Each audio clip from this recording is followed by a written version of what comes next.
On June the 22nd, 1969, a familiar face of the 20th century died on this day.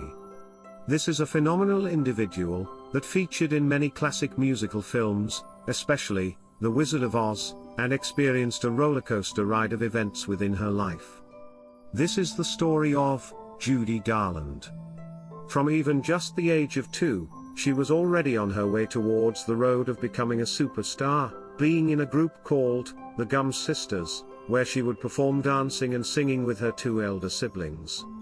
By 1926, her and her family would soon move to California. For a further step in the limelight, their mother Ethel would play a pivotal role, acting as their manager and arranging different events for them to perform.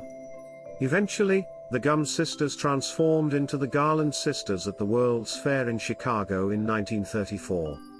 This all happened when traveling with their mother, and the sisters played at a theater with comedian George JESSEL, who reportedly suggested they become the Garland Sisters as it was seen as a more attractable name.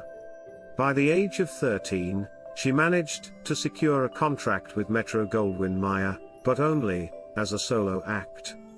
As her debut performance as an actress and singer, she performed a song named Zing, which she heavily appreciates. Shortly after this epic scenario within her life, her father sadly passed away in 1938 to spinal meningitis. By 1939, she would go on to be a superstar, with screen success being on The Wizard of Oz, which showcased her singing talents as well as her acting abilities. In 1950, the same company which signed her as a solo act dropped her from her contract because of her emotional and physical difficulties. Judy's career appeared to be spiraling downwards. Not only was she working a lot, she was also under pressure from the studio about her looks and her weight. She was given amphetamines to boost her energy, for her to control. Unfortunately, she would soon become reliant on this medication, along with needing other substances to help her sleep. Drug problems would plague her throughout her career.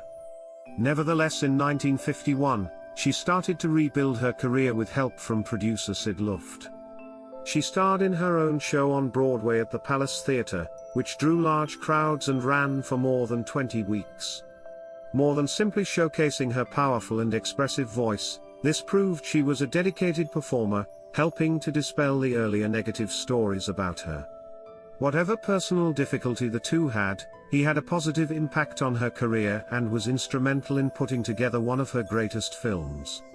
In the 1960s, Judy spent more time as a singer than an actress. Although her television series ended, she was still in demand as an entertainer, playing gigs around the world.